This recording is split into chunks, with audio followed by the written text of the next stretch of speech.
ശബത്താൽ ഒരു നാസികനുള്ള ഒന്നാമത്തെ കാര്യം, നീ സ്വയം ഭൗതികമായ വസ്തുക്കൾ നിന്റെ മുമ്പിൽ ശത്രു കൊണ്ടുവരും, നീ അതിനാൽ അശുദ്ധനാകരുത്.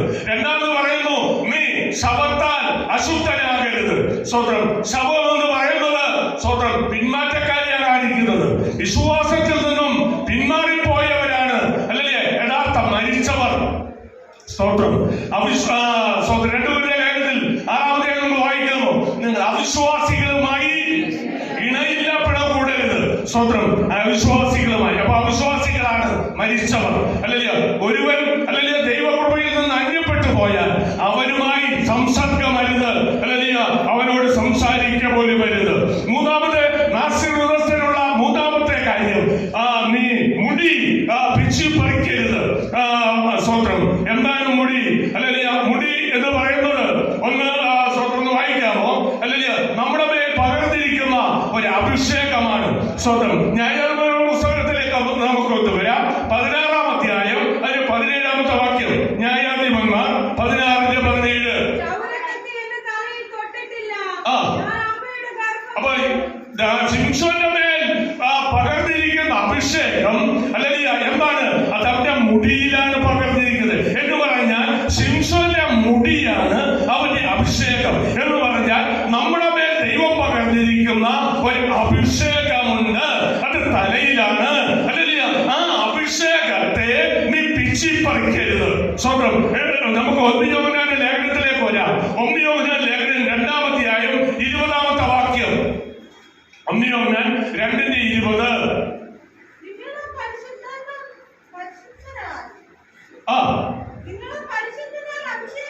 നിങ്ങളോ പരിശുദ്ധനാൽ അഭിഷേകം പ്രാപിച്ചിരിക്കുന്നു. 20-ാമത്തെ അല്ലെങ്കിൽ 27-ാമത്തെ വാക്യം കൂടെ വായിക്കാം. 27.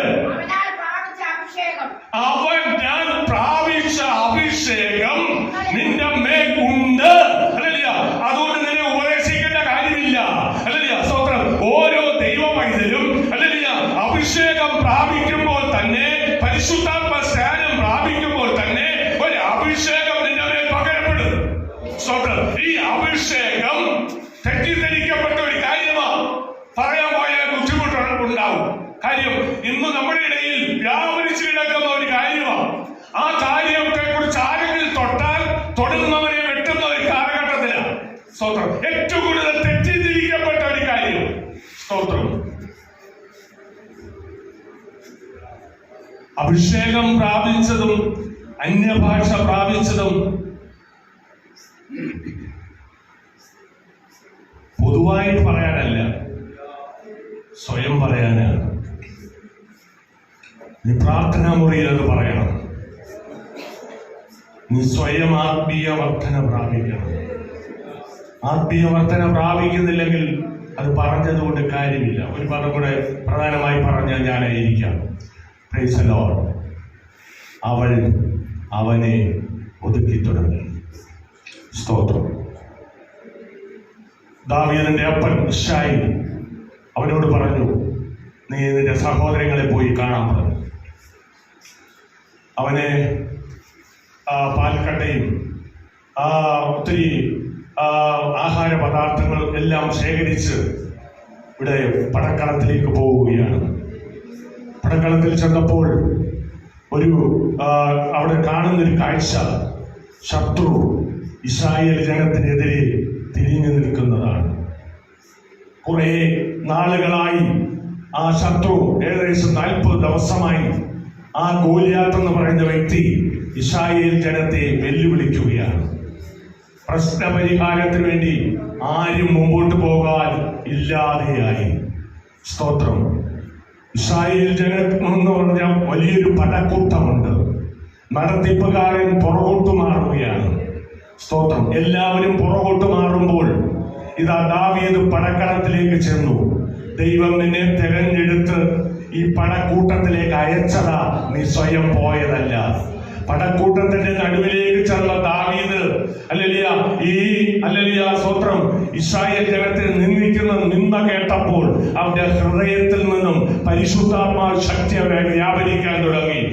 ശത്രുവിന്റെ ആരവം കേൾക്കുമ്പോൾ പിറകോട്ട് മാറുന്നവനല്ല, അഭിഷേകമുള്ളവൻ ഹല്ലേലൂയ അഭിഷേകമുള്ള മുമ്പോട്ട് പോകും. Praise the Lord. ഈ നാളുകളിൽ നിയമം കഠിനമായി ഹല്ലേലൂയ നമുക്കെതിരെ ശത്രു വാളെടുത്താൽ ഹല്ലേലൂയ ഈ അഭിഷേകം നിന്നെ പുറകോട്ട് കൊണ്ടുപോകരുത്. ഈ അഭിഷേകം മുമ്പോട്ട് കൊണ്ടുപോകും. അഭിഷേകം ഇല്ലാത്ത അനേകർ പുറകോട്ട് പോകും. എന്നാൽ അഭിഷേകമുള്ളവൻ മുമ്പേ നിൽക്കും. Praise the Lord. ഇവിടെ ദാവീദ് പറയുക, ഇവനെ കൊല്ലുന്നവൻ എന്ത് കൊടുക്കുമെന്ന് ഒറ്റ ചോദ്യം. സ്തോത്രം. ദാവീദിന്റെ സഹോദരൻ ചോദിച്ചു, നീ എന്തിനാ വന്നേ? സ്തോത്രം. നിന്നെ നിരുത്സാഹപ്പെടുത്തുവാൻ അനേകർ കണ്ടേക്കാം, നിന്നെ താഴടിക്കുവാൻ അനേകർ കണ്ടേക്കാം, നിനക്ക് അംഗീകാരം തരുവാൻ ആരും ഉണ്ടായെന്ന് വരത്തില്ല. നീ ഒരു വൃദ്ധനായി നിൽക്കുന്ന കാലത്തോളം നീ ലോകത്ത് അന്യനും പരദേശിയും ആരും സപ്പോർട്ട് ഇല്ലാത്തവനുമായിരിക്കും. എന്നാൽ പേടിക്കണ്ട, ദൈവം നിന്നെ ശുദ്ധീകരിച്ച് ഈ ലോകത്തിലേക്ക് അയച്ചെങ്കിൽ ആ ശത്രുവിന്റെ നടുവിൽ ഹല്ലേലൂയ ആ